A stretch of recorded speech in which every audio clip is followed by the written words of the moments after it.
woke up this morning with my mind set on freedom. I woke up this morning with my mind set on freedom. Hallelujah, hallelujah, hallelujah.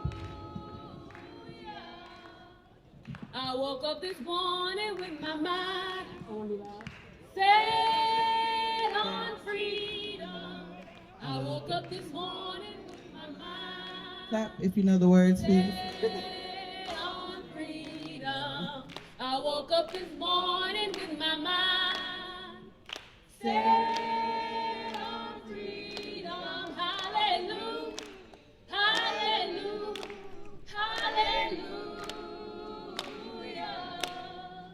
I woke up this morning with my mind set on voting. I woke up this morning with my mind set on voting.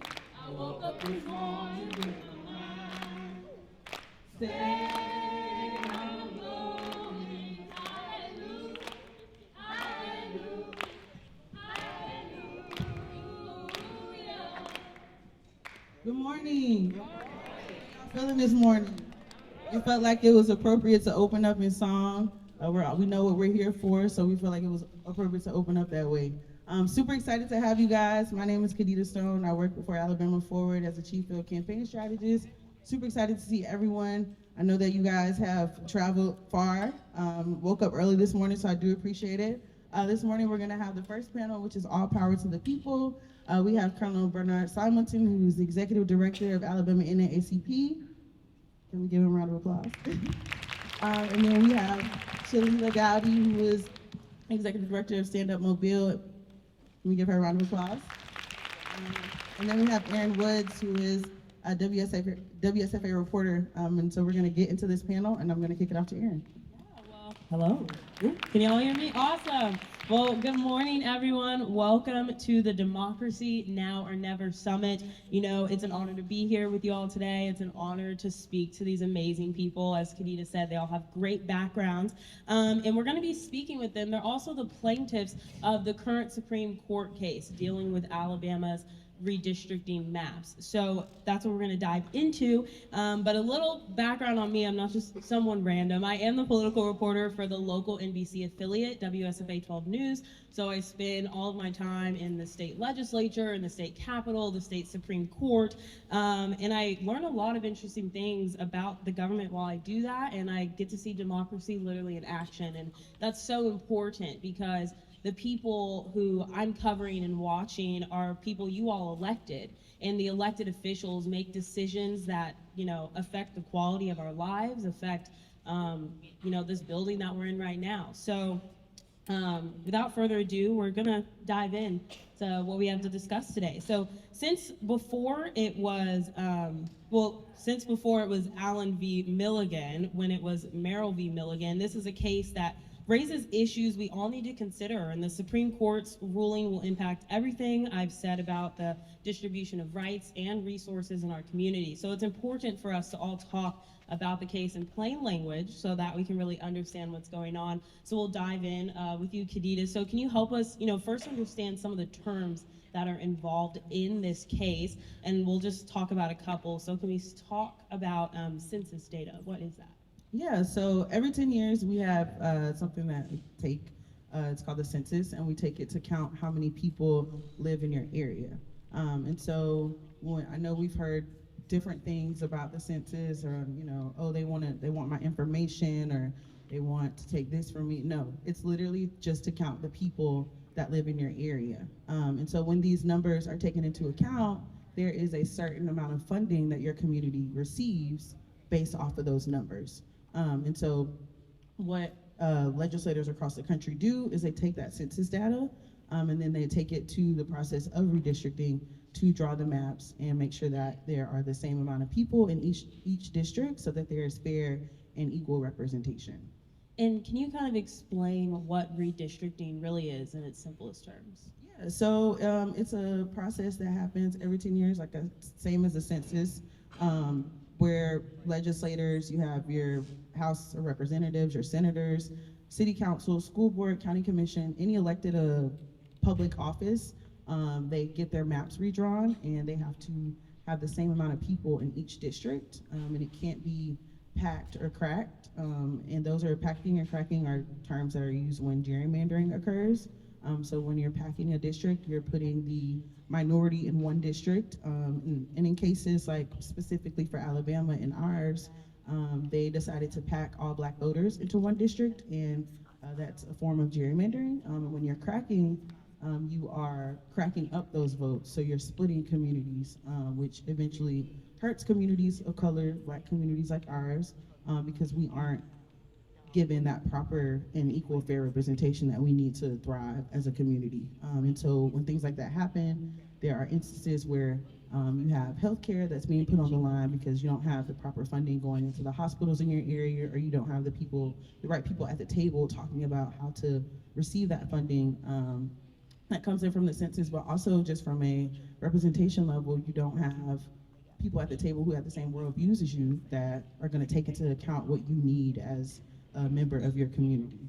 And so that is what redistricting is and how it affects us. Yeah, and big terms, but it really is important. Like we talk about, it impacts the chairs we're sitting on and things like that. So kind of moving down the line, Mr. Simulton, what were you and the plaintiffs doing, before this census data was released? And then once the data was released, what were you all's next steps? Good morning, everyone. I'm glad to be here this morning and to answer the question that has been asked of me, what were we doing? Well, the NAACP is always looking out, trying to help people organize around specific issues.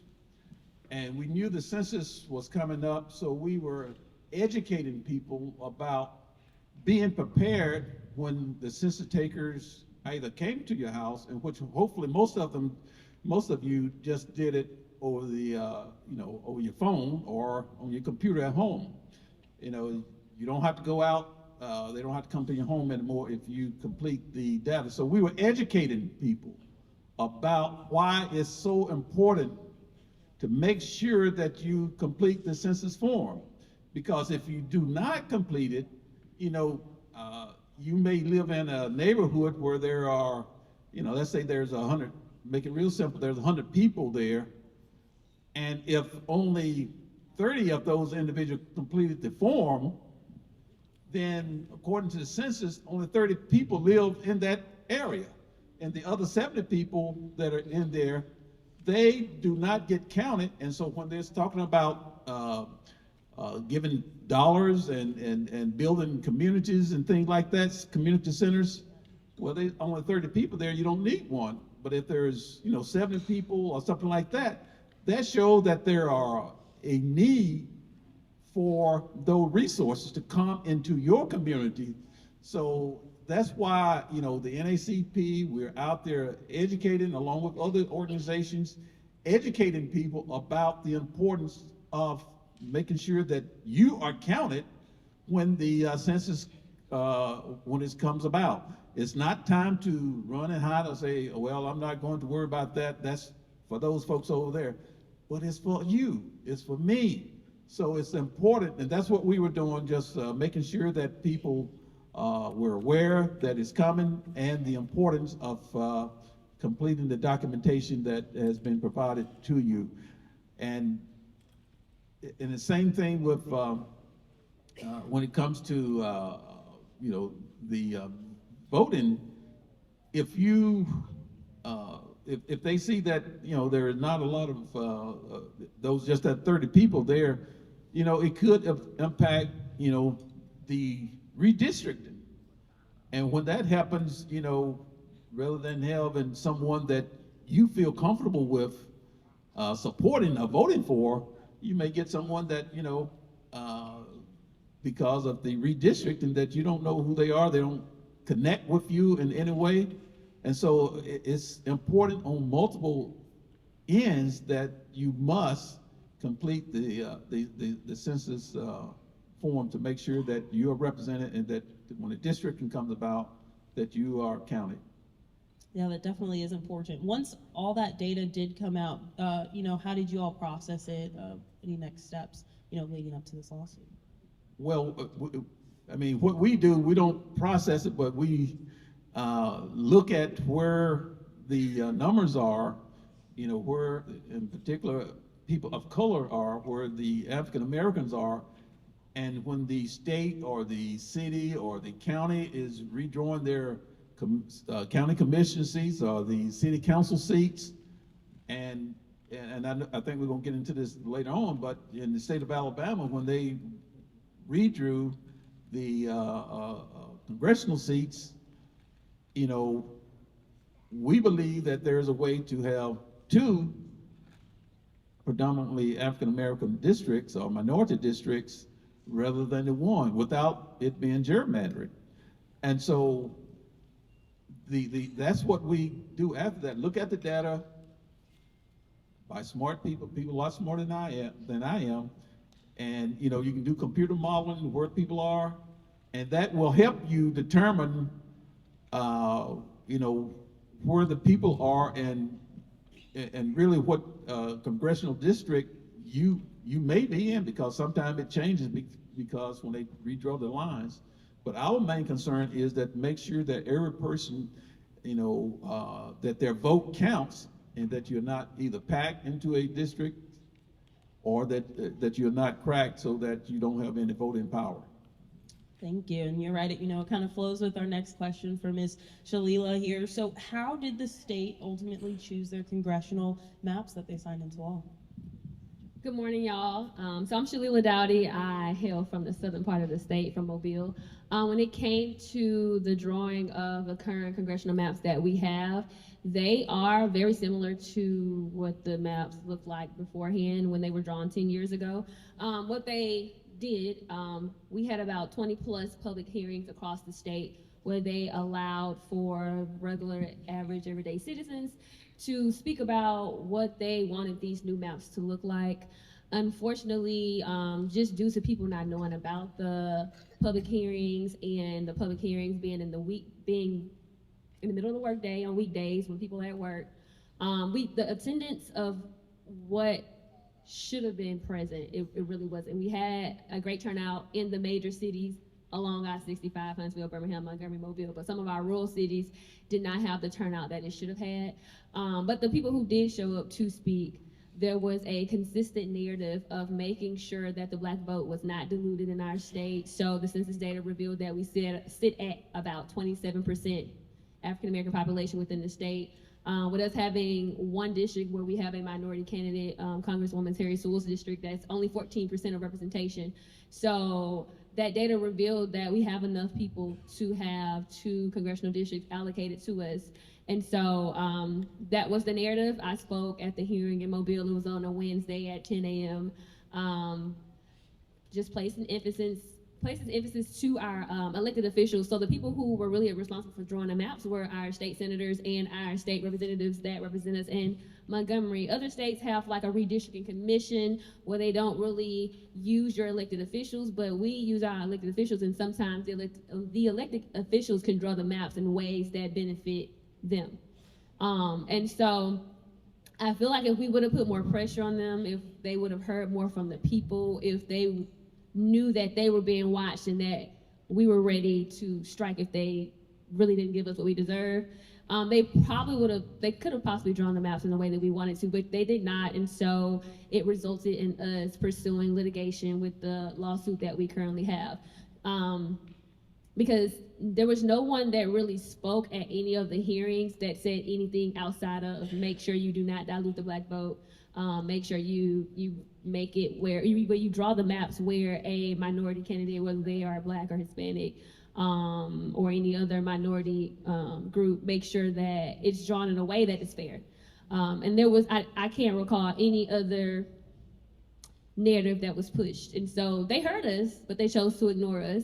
And so instead of just, sitting back and accepting that, okay, we got Terry Sewell in Congress, we good, I feel like them giving us that one district is kind of like, here y'all go, sit down, shut up somewhere. But that's not the case. Y'all know in Alabama we have led the fight in the past when it comes to voting rights, and so that is where the litigation came in, and hopefully it turns out in our favor. We'll see. Yeah. So go ahead. I wanted to add to the public hearing just about them. So the legislators had them at like the most inconvenient time. So they had them 9, and correct me if I'm wrong, Chili, the 9, 12, 2, and 4. So we all are working people. Nobody is going to have they're not going to be able to take off of work to be able to go to these public hearings and say, hey, our community needs this, draw it this way.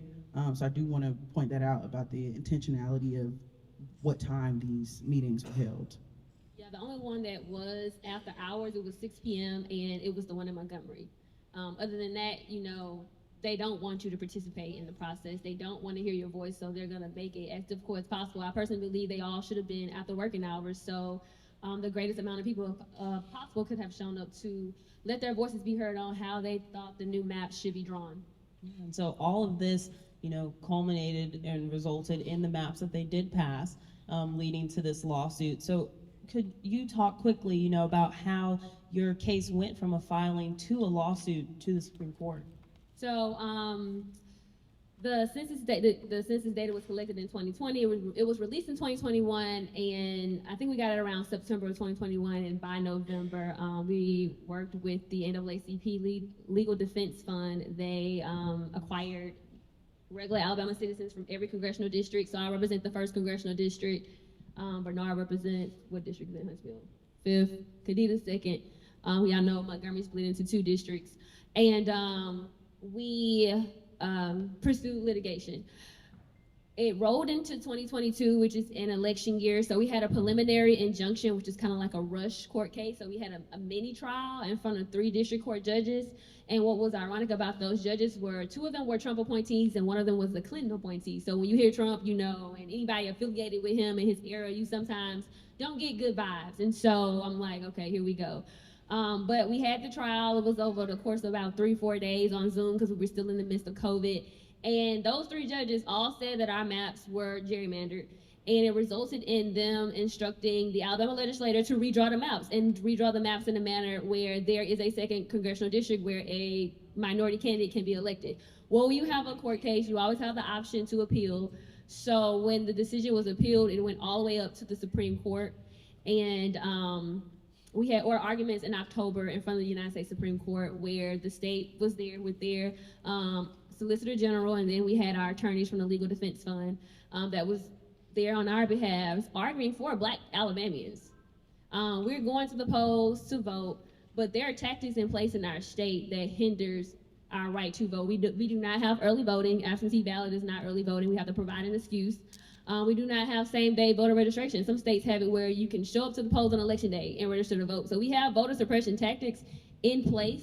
And so the drawing of the maps and only giving us 1 district, it is a voter suppression tactic. And with Alabama, we're leading the way because Louisiana has this same issue. They had a case. They only have 1 congressional district with a minority candidate. And it went to the Supreme Court, and our case got there first, and they told them, however we decide in Alabama's case will be how we decide in y'all's case when it concerns Louisiana. So it's not just that we're fighting for equitable Black voting right in Alabama, just in our state. This will affect states like Louisiana. South Carolina only has 1 person, Congressman Clyburn.